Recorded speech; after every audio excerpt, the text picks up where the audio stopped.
नमस्कार विद्यार्थियों, जैसा कि आप जान रहे हैं कि पिछला पूरा एक वर्ष कोरोना महामारी की भेंट चढ़ गया। हम लोग पिछले वर्ष लगातार इसी उधेड़-बुन में रहे कि आखिर हम क्या करें, हम कैसे करें और किस तरीके से हम आगे बढ़ें। शिक्षा का क्षेत्र तो इससे सबसे ज़्यादा प्रभावित रहा। कई सारे एग्ज़ाम टाल दिए गए। शिक्षा ग्रहण करने का जो तरीका अब तक चला आ रहा था, जिसे हम क्लासरूम टीचिंग कहते थे, वो एक तरीके से बंद हो चुकी थी। मार्च में बंद हुई शिक्षा दिसंबर के महीने में जाकर थोड़ी बहुत शुरू हुई और हम क्लासरूम में जाना शुरू किए, लेकिन उसके बाद भी अभी वो स्थायित्व हमें दिखाई नहीं दे रहा है जो एक साल पहले हुआ करता था। मैं बात कर रहा हूं 2019 की। 2020 लगातार इसी उधेड़-बुन में चला गया कि हम आगे कैसे बढ़ें। जब एग्जाम कोई टलता है, क्योंकि कोरोना महामारी के दौरान सारे एग्जाम लगभग 4-5 महीना 6 महीना के लिए टाल दिए गए थे। विद्यार्थी इसी उधेड़-बुन में रह गए कि आखिर वो पढ़ाई करें तो करें कैसे। शिक्षक और विद्यार्थियों के बीच में जो संबंध क्लासरूम के माध्यम से बना हुआ था, वो एक तरीके से कमजोर हो गया। लेकिन ऑनलाइन के माध्यम से हम फिर भी आगे बढ़ते रहे। आज जो हम लोग बात करने वाले हैं वो सामान्य विज्ञान की है। सामान्य विज्ञान हर परीक्षा का एक महत्वपूर्ण भाग। आप यूपीएससी दें, आप बीपीएससी दें, आप यूपीपीएससी दें, उसके अलावा एसएससी दें, रेलवे दें, बैंकिंग दें, कोई भी एग्जाम जब आप देते हैं तो वहां पर सामान्य विज्ञान से क्वेश्चन अवश्य आते हैं। और यहाँ पे जो सबसे बड़ी समस्या निकलती है वो आखिर क्या है? वो समस्या ये है कि आखिर किस किताब का हम प्रयोग करें, उस किताब को हम किस तरीके से पढ़ें, किस तरीके से समझें, जिससे कि एग्जामिनेशन में आए हुए क्वेश्चंस को हम अच्छे तरीके से लगा लें। तो आज इसका सॉल्यूशन मैं आपके सामने लेके आया हूं और वो सॉल्यूशन है द अचीवमेंट पब्लिकेशन की किताब सामान्य विज्ञान। ये एक कंप्लीट किताब जो हर तरह के एग्जामिनेशंस को टैकल करती है। सामान्य विज्ञान की जब हम बात करते हैं तो यहां पर 3 सेक्शन आते हैं। एक होता है आपका फिजिक्स, दूसरा होता है केमिस्ट्री और तीसरा होता है बायोलॉजी, जिसे हम एक और नाम देते हैं, वो है लाइफ साइंस।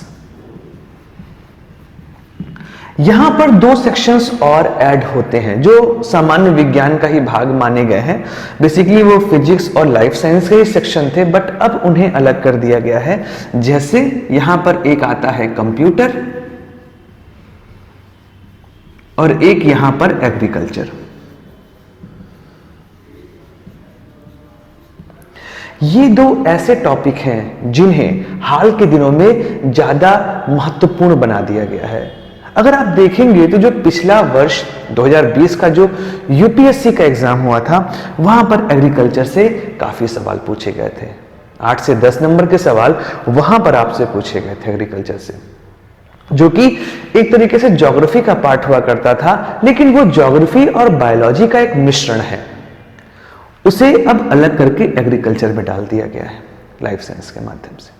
तो सामान्य विज्ञान में आपको ये सारी बातें जो हैं वो देखने को मिलती हैं। अब हम बात करें फिजिक्स की, तो फिजिक्स का सेक्शन अपने आप में बहुत विस्तारित है। बहुत सी चीजें यहां पर आपको पढ़नी पड़ती हैं, वो चाहे मैकेनिक्स हो, चाहे थर्मोडायनेमिक्स हो, चाहे लाइट हो, वेव हो, इलेक्ट्रिसिटी हो, इलेक्ट्रॉनिक्स हो, ये सब इसके पार्ट होते हैं। इसी तरीके से केमिस्ट्री में ऑर्गेनिक और इनऑर्गेनिक केमिस्ट्री आती है, साथ में फिजिकल केमिस्ट्री भी रहती है। उसके बाद हम करें बायोलॉजी की, तो बायोलॉजी में बेसिकली हम लोग 2 सेक्शन, एक जो होता है आपका जूलॉजी होता है और एक आपका बायोलॉजी होता है, जहां पे हम पेड़ पौधों के बारे में पढ़ते हैं, बॉटनी जिसे कहते हैं। तो बॉटनी और जियोलॉजी, ये 2 सेक्शंस वहां पे हम लोग को पढ़ने रहते हैं एग्जामिनेशन में। तो ये किताब जिसमें 5000 से अधिक सवाल दिए हुए हैं। ये किताब आपकी उन सभी समस्याओं का समाधान करती है। कैसे? आइए चलिए इस टॉपिक के विषय में, इस पूरे जो सेक्शन है इसके विषय में हम लोग पढ़ते हैं कि आखिर इस किताब में आपको ऐसी क्या क्या चीजें मिलेंगी जो कि आपकी सभी समस्याओं का समाधान करेगी। क्यों कोई और किताब आपको इसके बाद पढ़ने की जरूरत नहीं पड़ेगी, इस चीज को आप जरूर समझ लें। जैसे मैंने यहां लिखा हुआ ना, सामान्य विज्ञान बुक फॉर ऑल कंपटीशन। ये ऑल मतलब ऑल होता है। आप जितने भी एग्जाम देते हैं उन सभी एग्जामों में सामान्य विज्ञान के सेक्शन से आने वाले क्वेश्चन के जवाब आपको यहां पर मिल जाया करते हैं। जैसे अगर हम चलें फिजिक्स की तरफ, तो फिजिक्स एक बहुत ही विस्तारित टॉपिक है जिससे आपको सवाल पूछे जाते हैं। खासकर मैकेनिक्स और हीट, ये एक ऐसा सेक्शन है जहां से आपको लगातार सवाल जो है वो पूछे जाते हैं। तो जो सबसे महत्वपूर्ण बात फिजिक्स के लिए सबसे आती है वो ये आती है कि आखिर फिजिक्स में हम पढ़ें क्या क्या। तो फिजिक्स अगर पढ़ने की बात की जाए तो सबसे इंपॉर्टेंट जो पहला आता है वो है यूनिट एंड डायमेंशंस। यहां से सवाल तो आपको पता ही है कि पूछ लेता है बल की विमा क्या होती है, कार्य की विमा क्या होती है, आवेग और संवेग की विमा क्या होती है, बलाघूर्ण की विमा क्या होती है, वो 7 मूल मात्रक कौन से हैं, एसआई यूनिट जिन्हें कहते हैं, उनके विषय में आपसे सवाल पूछ लेता है कि आखिर वो सवाल आप किस तरीके से सॉल्व करेंगे। फिर अगला गति, इससे तो सवाल एकदम पेट है, खासकर गति के समीकरण और न्यूटन के गति संबंधी नियम से। और एक बहुत ही महत्वपूर्ण टॉपिक, वो टॉपिक क्या है, प्रक्षेप्य गति। कि प्रक्षेप्य गति से सवाल तो आपसे पूछे ही जाते हैं। जैसे किस एंगल पे किसी पत्थर को फेंका जाए कि वो महत्तम दूरी तय करे, ऊंचाई क्या होती है, ये भी सवाल आपसे पूछा जाता है। समय कितना लगेगा, या अगर आप ट्रेन से चल रहे हो और किसी पंख को उस ट्रेन से गिराएं या किसी पत्थर को उस ट्रेन से गिराएं तो वो किस पाथ को फॉलो करते हुए जमीन पे गिरेगा, ये सवाल आपसे पूछा जाता है। फिर न्यूटन के गति संबंधी नियम पे, उसके उदाहरणों पे कई सवाल, उसके एप्लीकेशंस पे कई सवाल पूछे जाते हैं। जैसे पेड़ से पत्ते क्यों गिरते हैं, ये न्यूटन के किस नियम के आधार पे कहा जा सकता है। ये सवाल लगातार एग्जामिनेशन में पूछे जाते हैं। फिर अगला जो टॉपिक है वो कार्य सामर्थ्य और ऊर्जा। इसमें तो बहुत सारे सवाल बनते हैं, बहुत सारे। जैसे हम लोग ऊर्जा देते हैं ना घर पे, जो हम लोग पावर यूज करते हैं इलेक्ट्रिसिटी के फॉर्म में, उसमें एक हम लोग जो बिजली का बिल आता है वो यूनिट में आता है। तो यूनिट किसका मात्रक होता है, किलोवाट घंटा, वहां से निकालते हैं तो आंसर हमको मिलता है। फिर कार्य सामर्थ्य और ऊर्जा के बीच में आपसी संबंध क्या है, उस आपसी संबंध पे हम लोग सवाल निकालते हैं और एग्जामिनेशन में हमसे वो पूछा जाता है। ये एक महत्वपूर्ण टॉपिक है। फिर अगला गुरुत्वाकर्षण, कि अगर धरती की सतह से ऊपर बढ़े तो गुरुत्वाकर्षण में क्या प्रभाव होगा, सतह के अंदर जाए अर्थात हम गड्ढा खोदते हुए कोर की तरफ बढ़े तो क्या होगा, या अगर हम इक्वेटर से पोल साइड जाएं तो गुरुत्वाकर्षण पर क्या प्रभाव पड़ेगा, पलायन वेग क्या होता है, इस पर सवाल पूछा जाता है। फिर उसके बाद लिफ्ट वाले क्वेश्चन पूछ जाते हैं कि ऊपर जाने पे आप अगर लिफ्ट में हैं, आप उससे ऊपर जा रहे हैं तो भार बढ़ रहा है कि घट रहा है, नीचे आ रहे हैं तो भार बढ़ रहा है कि घट रहा है, इस पे सवाल पूछा जाता है। बहुत सारे सवाल यहां बन जाते हैं। सरल आवर्त गति, ये पेट क्वेश्चन हर एग्जाम में पूछा जाता है, T = 2π√L/g पर। उसके अलावा एक और क्वेश्चन आता है कि अगर धरती में एक होल किया जाए, सुरंग बनाई जाए एक सिरे से दूसरे सिरे पर और कोई वस्तु फेंकी जाए उसके अंदर, तो उसकी गति कैसी होगी। ये सवाल तो पेट है, हर दूसरा एग्जाम ये सवाल पूछता है आपका सरल आवर्त गति पे। उसके बाद केशिकत्व पे क्वेश्चन पूछता है, शांता पे क्वेश्चन पूछता है। वो सारी बातें आपको इस किताब में मिलेंगी और चैप्टर वाइज सबसे महत्वपूर्ण चीज है कि चैप्टर वाइज ये सारी बातों को डील करता है। और अंत में, हर चैप्टर के अंत में आपको 50-100 सवाल जो कि प्रीवियस एग्जामिनेशन में पूछे गए हैं वो मिल जाते हैं। सारे सवाल आपको यहाँ मिल जाते हैं, वो चाहे रेलवे के हो, चाहे एसएससी के हो, चाहे बैंकिंग के हो, चाहे स्टेट कमीशन के हो, चाहे सेंट्रल कमीशन के यूपीएससी के हो, वो सारे सवाल यहाँ पर आपको मिल जाते हैं, आपको उससे फायदा मिलता है। वेव, वहां पे क्वेश्चन पूछता है प्रकाश कैसी तरंग है, ध्वनि कैसी तरंग है, ये सारे सवाल यहाँ मिलते हैं। हीट, खासकर तापमान पर आधारित सवाल तो आपको मिलते ही हैं, तापमापी पर मिलते हैं, न्यूटन के शीतलन नियम पे मिलते हैं, गुप्त ऊष्मा पे मिलते हैं, विशिष्ट ऊष्मा पे मिलते हैं। ये सारे सवाल आपको यहाँ मिलेंगे और उसके साथ ही साथ आपको उसकी थ्योरी भी देखने को मिलेगी। ऐसा नहीं कि सिर्फ सवाल मिल गए, थ्योरी भी आपको यहाँ मिल जाती है सभी की सभी, और उस थ्योरी के आधार पर आप अपने आंसर को निकाल लेते हैं। आगे अगर हम बढ़ें तो लाइट, प्रकाश, इससे सवाल मिलते हैं बहुत सारे, खासकर लेंस और दर्पण पर आधारित तो सवाल कई सारे मिल जाते हैं। प्राथमिक रंगों पर सवाल मिलते हैं, उसके अलावा प्रिज्म पर सवाल मिलते हैं, अपवर्तन, परावर्तन, वर्ण विक्षेपण, इस पर सवाल मिलते हैं। ये सारे सवाल आपको इस किताब में मिल जाते हैं विद जो भी आपका आंसर है, और लास्ट में सॉल्यूशन भी करवाया गया है। फिर इलेक्ट्रिसिटी, एक बहुत ही महत्वपूर्ण टॉपिक, बहुत सारे सवाल, ओम का नियम, फैराडे का नियम, कूलम का लॉ, ऑस्टेंड रूल, इन सब पे सवाल आपको लगातार मिलते हैं। ट्रांसफार्मर, मोटर, जनरेटर ना, इन सब पे सवाल मिल जाते हैं आपको। अल्टरनेटर के विषय में भी पूछा गया है। तो ये सब सवाल आपको फ्रीक्वेंटली एग्जामिनेशन में देखने को मिलते हैं। इलेक्ट्रिसिटी, सीरीज पैरेलल, खासकर रेजिस्टेंस और कैपेसिटेंस का यहाँ पर हम लोगों को एग्जाम में पूछता है, उसका भी आपको यहाँ पर एग्जाम्पल मिलेगा।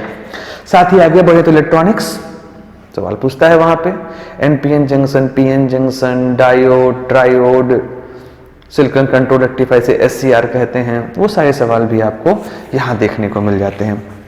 साथ में ही न्यूक्लियर फिजिक्स, बहुत सारे सवाल पूछता है न्यूक्लियर फिजिक्स के बारे में। ब्रीडर रिएक्टर के बारे में एक बार सवाल पूछा था, भारत में किन किन जगहों पर न्यूक्लियर संयंत्र पाए जाते हैं, उस पर सवाल पूछा हुआ है। तो फिजिक्स की कई सारी बातें आपको यहाँ देखने को मिलेंगी। साथ में यूनिवर्स पर भी क्वेश्चन पूछता है, यूनिवर्स का एक अलग सेक्शन यहाँ दिया हुआ है। और उसके बाद हमारा मिल जाता है कंप्यूटर्स, कंप्यूटर भी सवाल पूछता है, कौन सी इनपुट डिवाइस है, कौन सी आउटपुट डिवाइस है।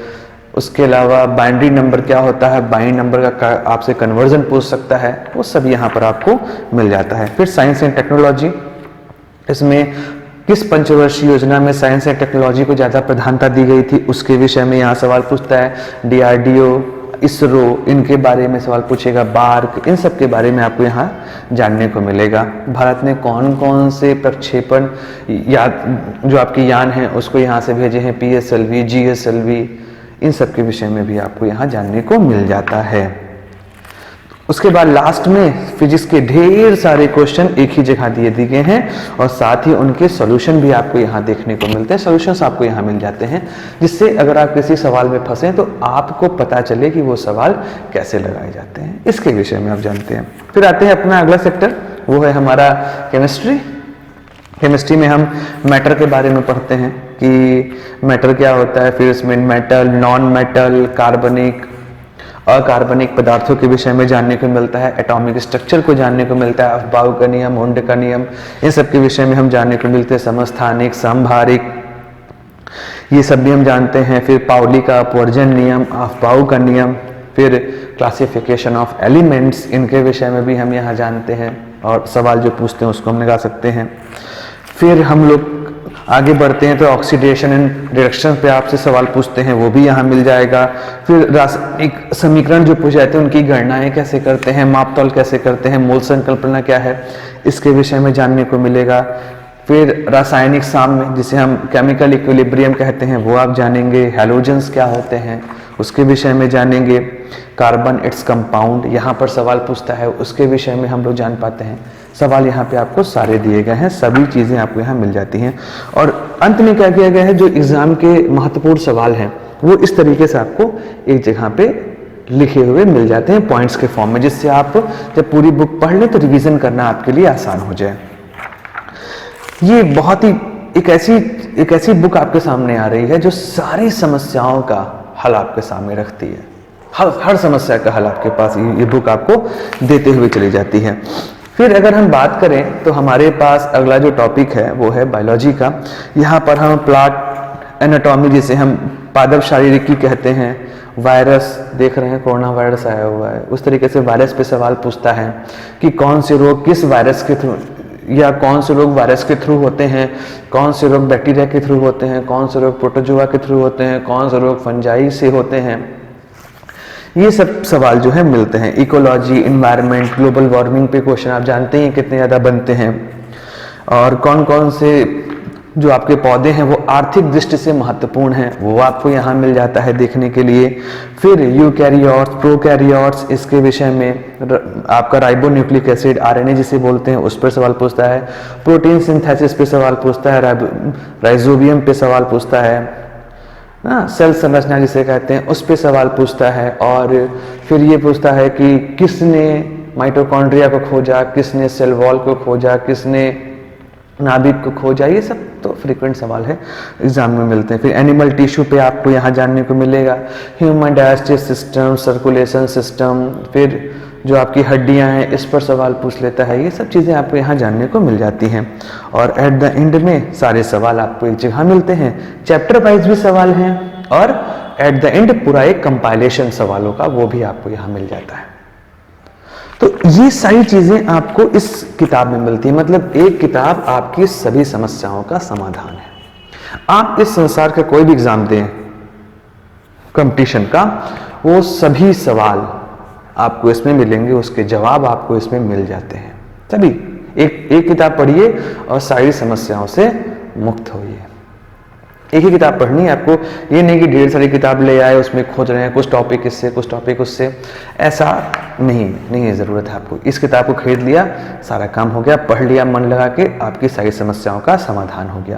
क्योंकि इस किताब को लिखने वाले जो लोग हैं वो अपने अपने क्षेत्र के महारथी हैं। उन्होंने अपने अपने क्षेत्र में काफ़ी समय से उन्होंने इस किताब पे काम किया, फिर आपके सामने ये किताब वो लेके आए हैं। जैसे Sunil Kumar Singh sir, Anil Kumar Singh sir, DK Tiwari sir, Pramod Kumar, Sudhanshu Srivastava sir, Praveen Kumar Roy sir, इन लोगों ने अपने अपने सेक्शंस लिखे हैं। और साथ में ही भाषा की समस्या बड़ी ज़्यादा होती है हिंदी किताबों में, इस वजह से सैलिन सर को जोड़ा गया है, जो भाषा विशेषज्ञ हैं, वो इसमें भाषा संबंधी सारी गलतियों को सुधारते हैं। इसके एडिटर हैं SN कुमार सर, जिन्होंने इस किताब को फाइनलाइज करके हमारे सामने प्रस्तुत किया। अचीवमेंट 1986 में कोचिंग के रूप में शुरू हुआ, लेकिन 1992 में इसने अपना पब्लिकेशन शुरू किया। सोचिए कितनी पुरानी संस्था है, मतलब इसकी क्रेडिबिलिटी कितनी ज़्यादा है। तो आप अगर इनकी किताबें पढ़ेंगे तो एक ऐसे क्रेडिबल सिस्टम की किताब आप पढ़ रहे हैं जिस पर शक नहीं किया जा सकता। तो आप इस किताब को पढ़िए और अपनी सभी समस्याओं का जवाब पाइए। साथ ही अचीवमेंट पब्लिकेशन का अपना YouTube चैनल है, उस YouTube चैनल पे आप जाइए, जहां पर आपको हर विषय से संबंधित वीडियो लगातार मिलते जाएंगे। शाम को 5 बजे प्रत्येक दिन इसका जो आपके पास आएगा वीडियो, वो आपको मिल जाया करेगा। तो चैनल को सब्सक्राइब कर लीजिएगा, वीडियो को लाइक करिएगा और शेयर करिए, जिससे आपके दोस्त भी इस चीज़ों को समझ सकें और जान सकें।